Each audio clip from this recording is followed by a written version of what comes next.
Selamat pagi untuk jemaat dan simpatisan sekalian yang saya kasih dalam nama Tuhan kita Yesus Kristus. Selamat pagi. Bagaimana kabarnya pagi hari ini? Baik. Puji Tuhan semua dalam keadaan baik dan dalam keadaan sehat.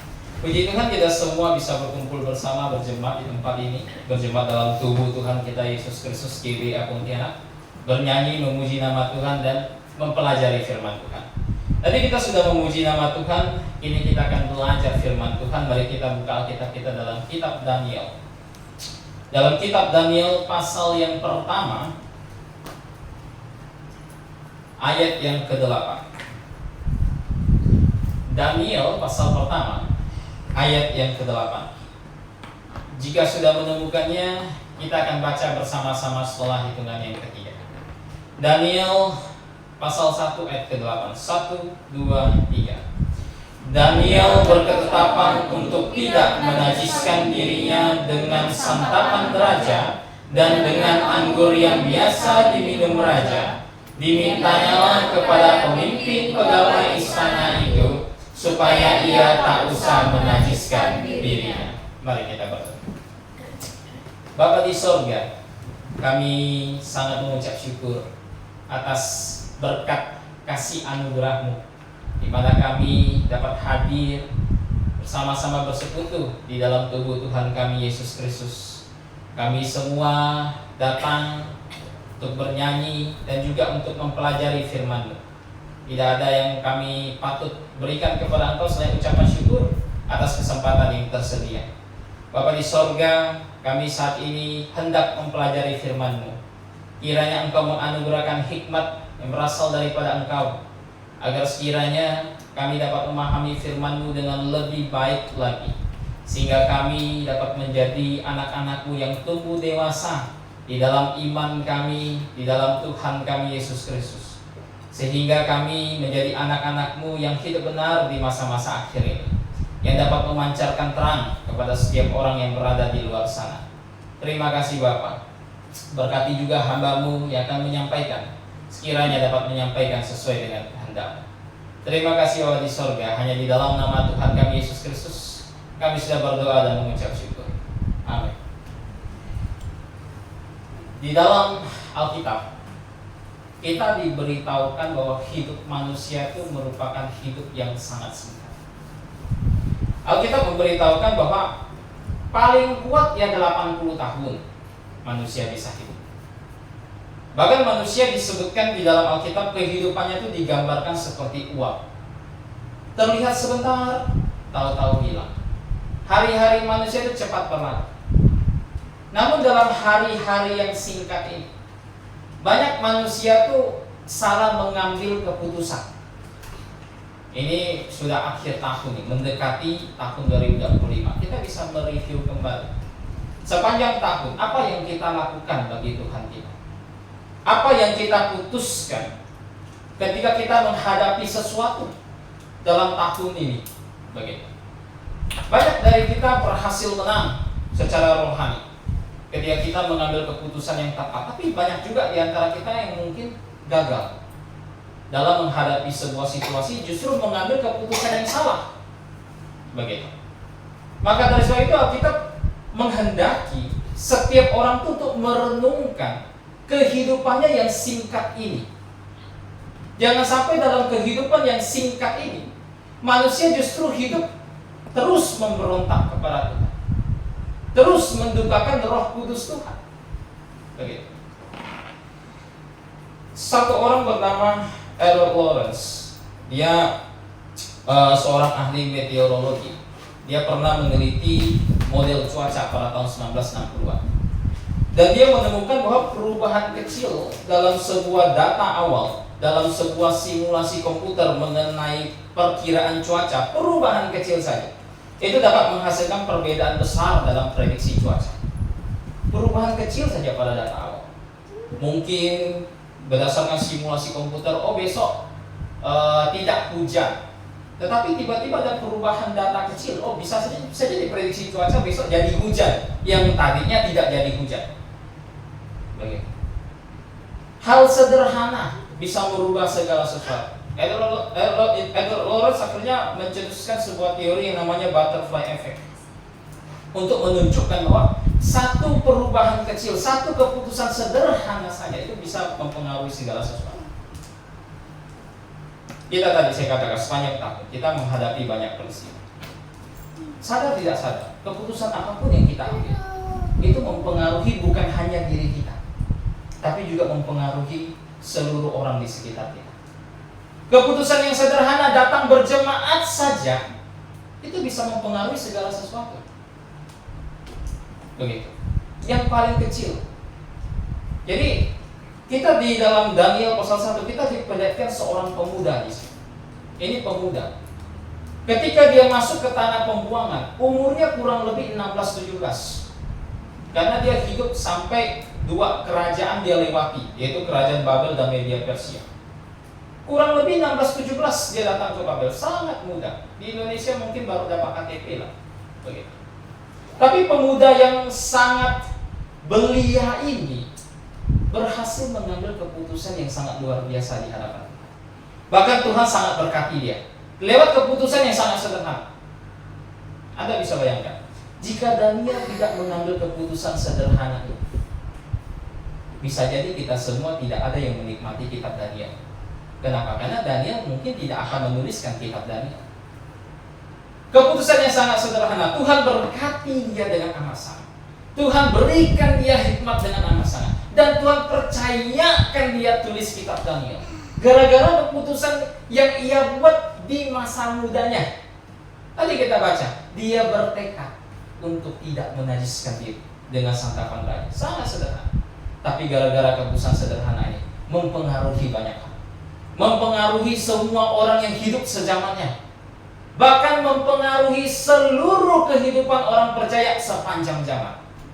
Bayangkan, gara-gara keputusan sederhana Daniel, satu kitab terselip di dalam kitab itu, yaitu kitab Daniel. Gara-gara keputusan Daniel yang sederhana, kita bisa mempelajari bagaimana Tuhan menyingkapkan tentang akhir dunia dalam kitab Daniel pasal 9. Keputusan yang sangat sederhana. Pada hari ini saya ingin mengajak kita belajar tentang keputusan. Saya berikan judul khotbah saya, keputusan yang bijaksana. Keputusan yang bijaksana. Ada banyak hal yang bisa kita pelajari dari Daniel ini mengenai dia mengambil keputusan. Tapi saya ingin mengajak kita belajar fokus kepada satu hal, yaitu Daniel mengambil keputusan ini didasarkan kepada apa? Keputusan Daniel yang sangat sederhana ini yang dia ambil dengan penuh keberanian, menentang semua gaya hidup pemuda yang masuk ke dalam pembuangan. Dia bisa putuskan ini karena apa? Didasarkan kepada apa? Akhirnya dia mengambil keputusan ini. Yang pertama, keputusan Daniel didasarkan kepada iman. Daniel berkata, saya tidak mau menajiskan diri dengan makanan, dengan santapan, dengan anggur dari meja raja. Itu semua dia ambil karena iman. Oh, iman Daniel itu iman yang sangat besar. Kalau kita bisa mengerti konteks dari kitab Daniel, Daniel ini kan orang yang hidup dalam pembuangan. Dia datang ke dalam pembuangan beserta dengan muda-mudi, beserta dengan orang-orang tua dari tanah Israel yang dibuang Tuhan ke tanah Babel. Orang-orang yang dengan sombongnya sebelum Tuhan hukum, dengan sombongnya berkata Tuhan tak akan hukum kita. Dalam kitab Yeremia tulis apa yang Israel lakukan sebelum mereka terbuang. Mereka dengan sombongnya berpikir bahwa saya bisa melakukan apapun, tidak perlu khawatir Tuhan akan hukum saya. Kenapa? Saya umat pilihan. Mereka berpikir dengan sombongnya Tuhan tidak akan mungkin hukum Israel. Kenapa? Karena ada bait Tuhan di tanah Israel. Sehingga Yeremia tuliskan Yeremia 7. Jangan tertipu dengan omongan ini, bait Tuhan, bait Tuhan, bait Tuhan. Orang-orang Israel punya pemikiran seperti itu. Pemikiran ini diwariskan kepada muda-mudi mereka, diwariskan kepada anak-anak mereka. Tapi alhasil keyakinan mereka yang begitu besar itu, Tuhan takkan hukum saya karena saya bangsa pilihan. Tuhan tidak akan hukum saya karena ada bait Tuhan di tengah-tengah saya. Apa yang terjadi? Tuhan hukum bangsa Israel. Tuhan hukum bangsa. Tuhan buang mereka ke tanah Babel. Yang tadinya bangsa pilihan sekarang menjadi bangsa buangan. Berapa banyak orang Israel yang akhirnya imannya itu runtuh? Berapa banyak orang Israel yang punya kesombongan yang begitu besar itu akhirnya tergoncangkan. Banyak dari mereka berpikir bahwa Tuhan sudah buang kita, Tuhan tidak lagi mengasihi kita, Tuhan tidak lebih hebat dari dewa sesembahan Babel. Karena pada zaman itu orang punya konsep ketika satu bangsa berperang dengan bangsa lain, yang berperang itu bukan hanya bangsanya saja, yang berperang itu dewanya juga. Ketika satu bangsa menang, berarti dewa dari bangsa tersebut lebih jago, lebih hebat, lebih berkuasa dibandingkan dewa sesembahan bangsa yang dikalahkan. Ini yang dimengerti oleh orang-orang pada zaman itu. Dan bangsa Israel juga tidak terluput dari pemikiran seperti itu. Mereka runtuh iman mereka. Mereka pikir Tuhan sudah kalah, habis. Tidak ada lagi yang bisa menyelamatkan kita. Tuhan yang mengeluarkan kita dari tanah Mesir, membawa kita ke tanah perjanjian, ini justru kita terbuang. Begitu. Berapa banyak orang Israel berpikir demikian? Apalagi Daniel yang masih muda itu, yang berumur kurang lebih 16-17 tahun itu, yang dibuang bersama dengan pemuda-pemuda yang lain. Banyak dari pemuda-pemuda yang lain, selain dari Daniel dan 3 kawannya, Hananya, Misael, dan Azari, yang dikenal sebagai Sadrak, Mesak, Abednego. Hanya mereka berempat yang imannya itu tidak terkontaminasi sama sekali. Pemuda yang lain mungkin berpikir, sudahlah, Tuhan sudah buang kita. Ini raja masih syukur baik sama kita. Dia masih kasih kita makanan yang disantap dia. Bayangkan, kurang baik apa raja waktu itu? Waktu itu Nebukadnezar sebagai raja. Pokoknya makanan apa yang dimakan raja, itu dikasih kepada mereka, kepada para pemuda yang dibuang ke tanah Babel. Raja sengaja lakukan itu. Supaya apa? Supaya pemuda Israel yang dibuang ini menjadi sehat, kemudian diajarkan hikmat Babel, kemudian jadi pekerja di tanah Babel. Nebukadnezar punya pemikiran seperti ini. Pemuda yang lain mungkin berpikir, sudahlah, Tuhan kan sudah buang kita, masih untung raja mau perhatikan hidup kita. Ya kalau dia suguhkan kita makanan, ya sudah makan saja, ngapain pusing? Kalau dia suguhkan kita anggur, makan saja, minum saja, ngapain pusing? Sekalipun makanan raja dan minuman raja sudah pasti menentang hukum Taurat Musa. Kenapa? Karena Babel kan tidak mengenal hukum Taurat Musa. Babel makan babi, Israel tidak makan babi. Bagi negeri Babel minum anggur beralkohol biasa saja, tapi bagi Israel itu bermasalah karena Tuhan atur ini. Tetapi mungkin sebagian pemuda berpikir, sudahlah, Tuhan sudah buang kita, masih untung raja perhatikan hidup kita. Ya sudah, kita makan aja lah, yang penting bisa bertahan hidup, yang penting kepala nggak putus lah.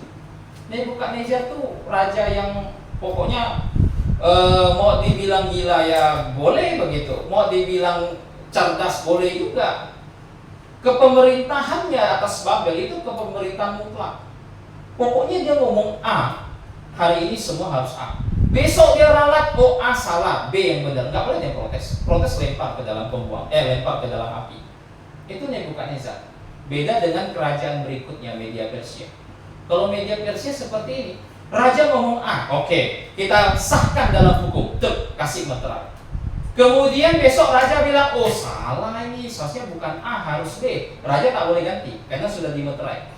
Raja terikat kepada aturan. Kalau Nebukadnezar hari ini dibilang semua mobil harus warna hitam, yang putih bakar, bakar semua yang putih. Besok pagi dia bangun, dapat mimpi saya, hitam tuh warna buruk, harus putih. Ya udah, hari ini mobil harus putih, nggak boleh hitam. Nggak boleh ada rakyatnya bilang, kok pelin-pelan, langsung putus kepala. Itu Nebukadnezar sebagai pemimpin Babel. Di antara Daniel hidup di masa seperti itu. Wajar kalau pemuda-pemuda itu akhirnya sudahlah, Tuhan buang kita, yang penting masih bisa hidup, kita lakukanlah apa yang bisa kita lakukan. Tapi Daniel dan 3 temannya ini beda. Dengan iman dia berkata bahwa saya tidak mau menajiskan diri saya dengan santapan raja dan dengan anggur raja. Cuma Daniel dan 3 kawannya tercatat dalam kitab Daniel ini yang imannya tidak goncang di antara para pemuda tersebut. Yang imannya tetap teguh berpegang kepada Jehovah. Sekalipun banyak orang di tanah Israel yang waktu itu berpikir bahwa Jehovah sudah kalah melawan dewa Bel. Jehovah sudah kalah, tidak lebih berkuasa dibandingkan dewa sesembahan Babel. Tapi beda dengan Daniel, Hananya, Misal, dan Azaria. Mereka tetap teguh dalam iman mereka. Mereka tetap sadar bahwa ketika Israel dibuang ke tanah Babel, bukan berarti Tuhan tidak berkuasa. Bukan berarti Tuhan tidak menyayangi Israel. Bukan berarti Jehovah ternyata adalah Tuhan yang mati. Bukan. Dalam Daniel pasal 2 ini dipenuhi dalam kitab Daniel. Dalam Daniel 2 ayat 20 sampai 21. Kita lihat iman Daniel. Dikatakan apa? Berkatalah Daniel, Daniel 2 20 sampai 21. Berkatalah Daniel, terpujilah nama Allah dari selama-lamanya sampai selama-lamanya. Sebab daripada dialah hikmat dan kekuatan. Dia mengubah saat dan waktu. Dia memecat raja dan mengangkat raja. Dia memberi hikmat kepada orang bijaksana dan pengetahuan kepada orang yang berpengertian. Daniel selepas pasal 1 ini, dia memuji kemahakuasaan dari Tuhan. Dia memuji hikmat dari Tuhan. Ini dipenuhi dalam kitab Daniel. Imannya dari sejak muda terpelihara dengan baik sampai ia tua. Sampai ia harus hidup di dalam 2 kerajaan yang berbeda. Begitu. Kerajaan Babel dan kerajaan Media Persia. Tapi tak pernah satu kali pun dia meragukan kekuasaan dari Tuhannya. Tak pernah. Tak pernah satu kali pun dia meragukan hikmat dari Tuhannya. Tidak pernah. Ini imannya Daniel.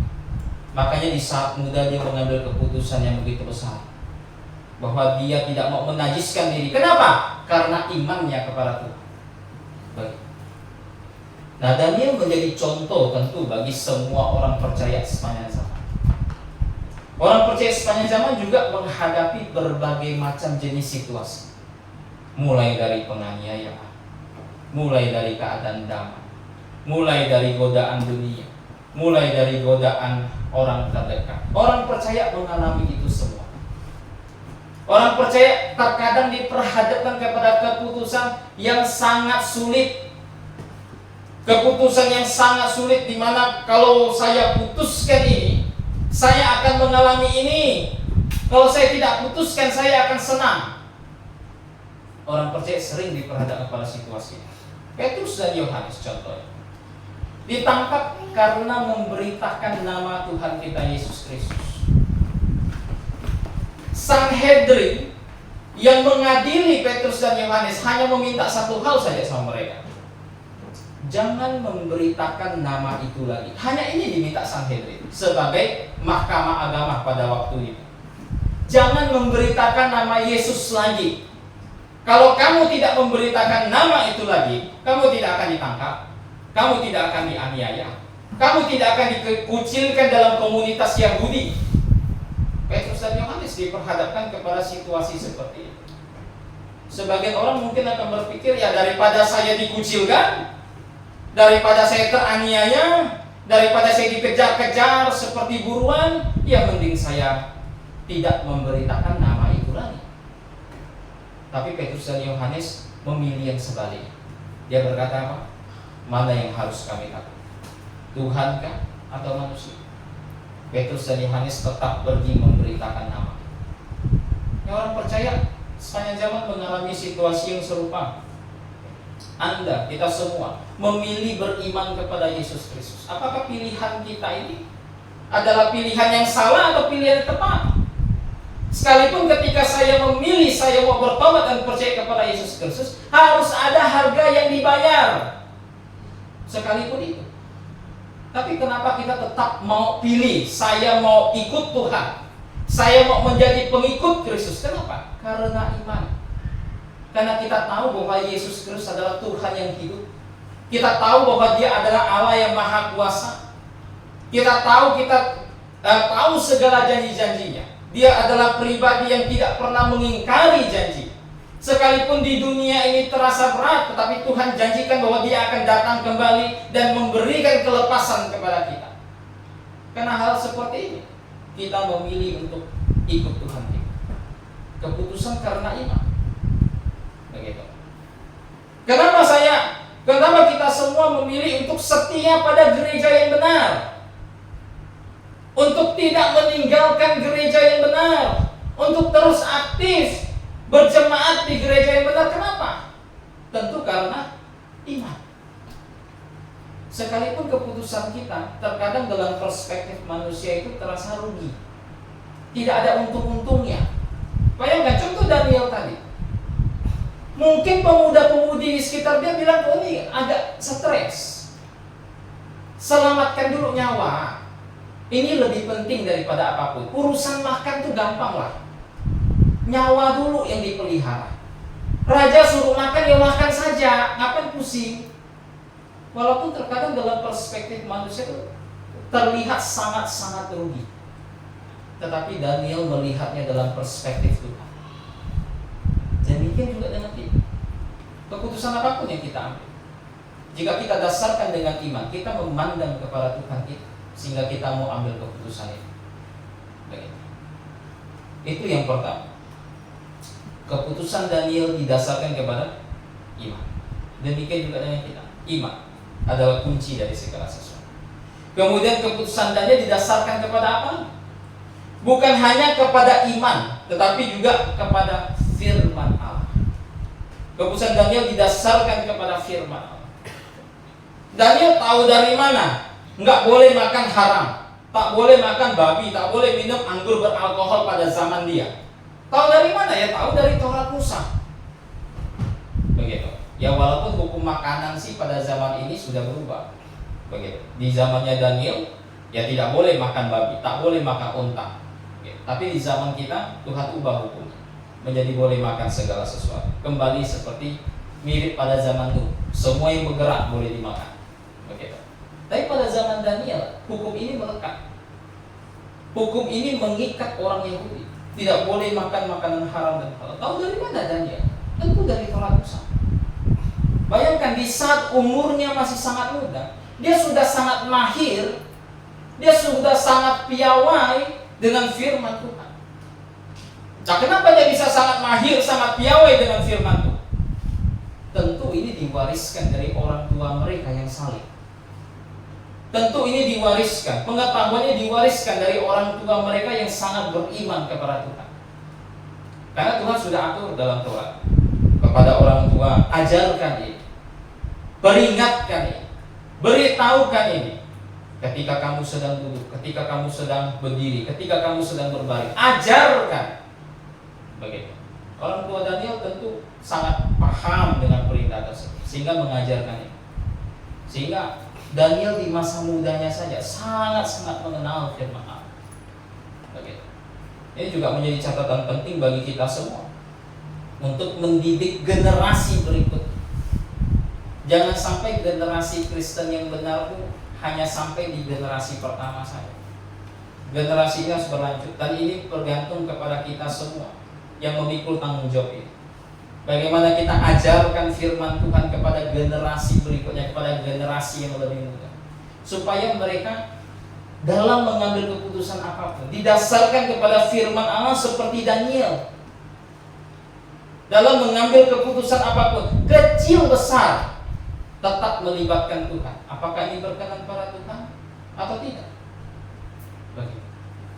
Bahkan bukan hanya firman yang jelas yang berkata bahwa tidak boleh makan makanan haram, sehingga Daniel berkata, saya tidak mau menajiskan diri saya.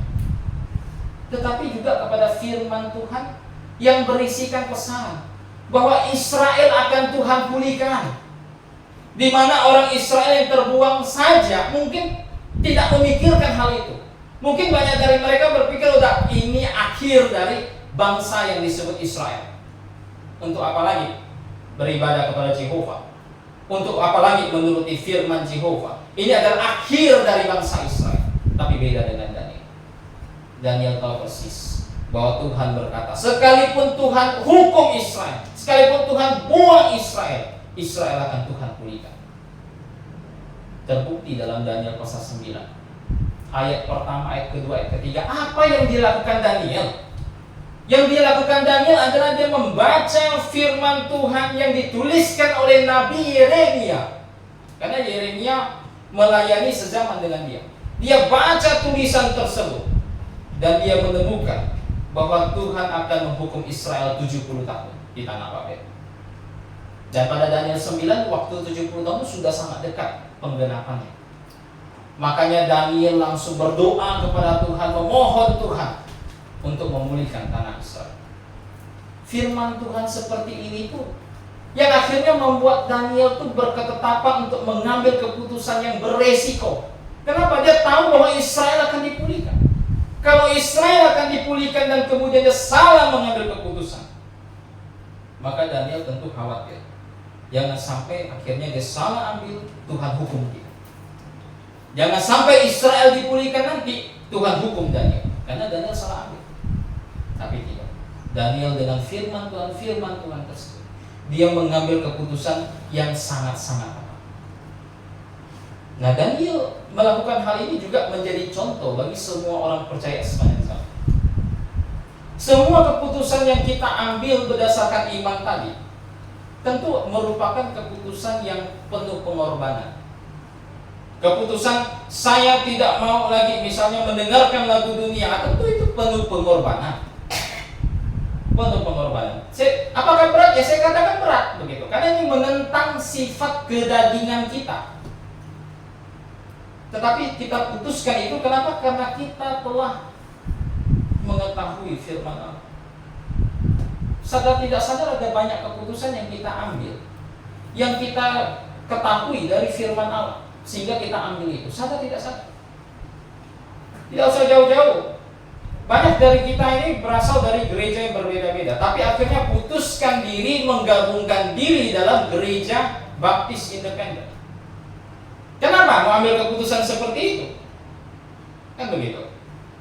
Masing-masing di gerejanya yang sebelumnya tentu gerejanya lebih besar, tentu lebih bagus, lebih banyak kemeriahan di dalamnya, lebih banyak alat-alat musiknya, sampai ada drum di sebelah sana, sini gitar listrik, sini bassnya, sini apanya begitu. Kenapa memilih gereja ini begitu? Tentu alasannya tidak lain tidak bukan karena firman Allah. Karena firman Allah mengajarkan sesuatu yang benar yang kita temukan dalam tubuh Tuhan kita Yesus Kristus, tempat ini. Makanya kita mau berjemaat di tempat ini. Kan begitu. Sadar tidak sadar. Bahkan lebih daripada itu ada banyak keputusan yang kita ambil itu sadar tidak sadar itu karena firman Tuhan. Nah kalau begitu, jika kita sudah punya pengalaman memutuskan segala sesuatu karena firman Allah, kenapa tidak semua saja kita putuskan berdasarkan firman Allah? Sudah tanggung lah begitu. Kata orang tuh kalau sudah basah ya cebur aja sekalian begitu. Sudah tanggung. Kita sudah punya pengalaman masing-masing. Saya putuskan ini karena firman Allah. Lah kenapa tidak semua hal kita putuskan karena firman Allah? Mulai dari hal yang terkecil sampai hal yang besar. Mulai dari hal yang dianggap remeh sampai hal yang dianggap sangat besar. Begitu. Misalnya gaya berpakaian. Nah, ini beberapa waktu lalu juga saya singgung. Misalnya gaya berpakaian, kenapa tidak semua saja kita yaudah kita sama ratakan. Kita gaya berpakaian sesuai dengan firman Allah. Begitu. Jangan terpengaruh dengan pandangan dunia ini. Jangan terpengaruh dengan filosofi dunia ini. Filosofi unisex. Filosofi yang mengajarkan bahwa ya contoh misal pakaian. Ya namanya pakaian, ada pakaian yang bisa dipakai laki-laki, bisa dipakai wanita begitu. Tidak ada pakaian yang khusus laki, tidak ada pakaian yang khusus wanita. Ini ada satu model diciptakan, bisa dipakai laki, bisa dipakai wanita. Jangan tertipu oleh filosofi seperti ini. Tuhan mengajarkan dengan tegas. Contoh kita lihat dalam Ulangan pasal 22 ayat 5. Ulangan 22 ayat 5 dikatakan apa? Seorang perempuan janganlah memakai pakaian laki-laki dan seorang laki-laki janganlah mengenakan pakaian perempuan. Sebab setiap orang yang melakukan hal ini adalah kekejian bagi Tuhan Allah. Saya pernah lihat satu kali pemimpin Thailand itu pernah fotonya terekspos, dia pakai baju itu apa ya? Modelnya itu kayak singlet begitu, tapi super ketat begitu, jalan keliling di jalan. Begitu. Nah itu sih wajar karena manusia duniawi begitu. Nggak lucu kalau misalnya datang pengkhotbah pakai pakaian seperti itu, khotbah di sini kan bermasalah begitu. Tiba-tiba datang pakai saya gitu, cuma pakai singlet begitu, ketat lagi, malah buncit pula nampak perut buncitnya. Enggak sesuai begitu. Kenapa tidak kita putuskan itu berdasarkan firman Allah saja sekalian begitu? Karena kita sudah pernah melakukan ini. Tuhan mengajarkan hal ini dengan tegas. Tuhan mengungkapkan ini dengan sangat rinci bahkan dalam 1 Timotius pasal 2. Apapun yang Tuhan ungkapkan dengan rinci itu jadi patokan hidup kita. Begitu. Ini salah satu situs David Lott baru-baru ini untuk bulan Desember dia keluarkan majalah rohani Timothy. Dalam majalah rohani bulan Desember ini baru saya baca, kebetulan bahas ini juga gitu. Bahas tentang salah satunya bahas tentang 1 Timotius 2 tentang gaya berpakaian. Ini harus dibaca, harus dipelajari agar kita semua dapat memutuskan segala sesuatu berdasarkan firman Allah. Begitu. Apalagi mulai dari hal yang terkecil, entah baptisan kah? Bagi sebagian orang, saya tadi baca di grup, katanya ada beberapa gereja baptis yang membaptis orang dewasa dengan gaya percik. Begitu. Mungkin bagi mereka metode pembaptisan itu nggak penting. Yang penting baptisnya orang dewasa, mau gaya baptisnya percik kek, tuang kek, selang kek, kibar bendera kek, nggak masalah. Tapi apa yang Alkitab katakan, ini yang mau kita cari. Apa yang Alkitab ajarkan, ini yang mau kita cari, ini mau kita turuti. Alkitab mengajarkan dengan tegas metode pembaptisan tidak bisa dicampur adukkan. Metode pembaptisan cuma satu, yaitu sama. Kalau begitu, maka kita hidup dengan gaya seperti ini. Walaupun terkesan menentang semua pandangan filosofi dunia. Walaupun terkesan menentang gereja baptis yang lain, tapi kenapa kita lakukan ini? Karena firman Allah. Begitu. Apapun itu, kita putuskan berdasarkan firman seperti Daniel. Begitu. Oke, jadi itu yang kedua, bahwa keputusan Daniel didasarkan kepada firman Allah. Dan yang terakhir, keputusan Daniel didasarkan kepada apa? Bukan hanya didasarkan kepada ini, bukan hanya didasarkan kepada firman Allah, tetapi keputusan Daniel juga didasarkan kepada hati yang tulus ikhlas. Daniel ini punya hati bagus. Sudah terbukti dari keseluruhan 12 pasal kitab Daniel. Sekalipun orang-orang di luar mungkin menganggap Daniel ini bodoh, menganggap Daniel ini konyol, tetapi Daniel tetap mau putuskan hal tersebut. Karena hatinya selalu berpaut kepada Tuhan. Karena hatinya selalu berpaut kepada firman Allah. Daniel tidak pernah menerima dalam benaknya konsep yang dianggap penting dan tidak penting. Tidak ada hal ini dalam benak Daniel. Sesuatu yang mungkin dipercayai oleh banyak orang zaman sekarang, bahkan orang-orang di gereja. Banyak orang di gereja zaman sekarang berusaha membedakan poin-poin penting dan poin tidak penting. Poin penting wajib dituruti, poin tidak penting tidak masalah, tidak berdosa, dianggap tidak berdosa, tidak berdosa. Tapi Daniel tidak pernah menerima konsep seperti ini. Bagi Daniel segala sesuatu yang Tuhan perintahkan, yang Tuhan ajarkan, yang Tuhan wariskan dari keturunan kepada keturunan, semuanya penting. Semua.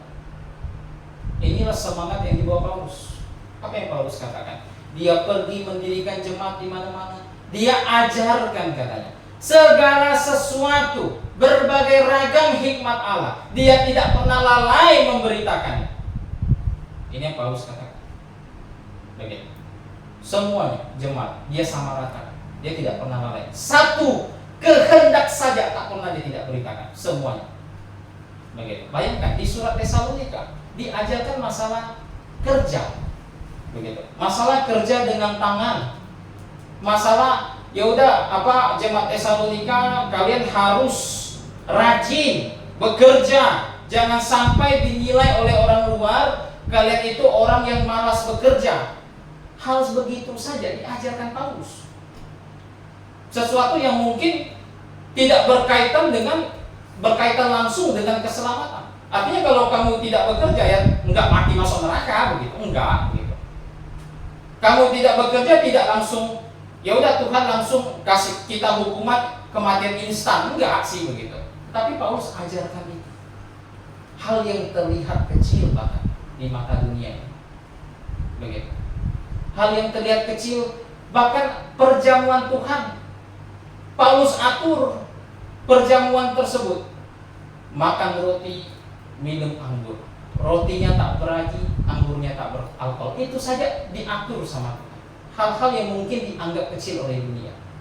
Kenapa saya katakan dianggap kecil oleh dunia? Karena di beberapa daerah tuh kadang kalau anggur nggak ada mereka ganti teh katanya nggak apa-apa, yang penting melambangkan. Hal-hal yang dianggap kecil seperti itu Tuhan sangat perhatian. Tuhan katakan di dalam Lukas bahwa Ia setia pada perkara kecil.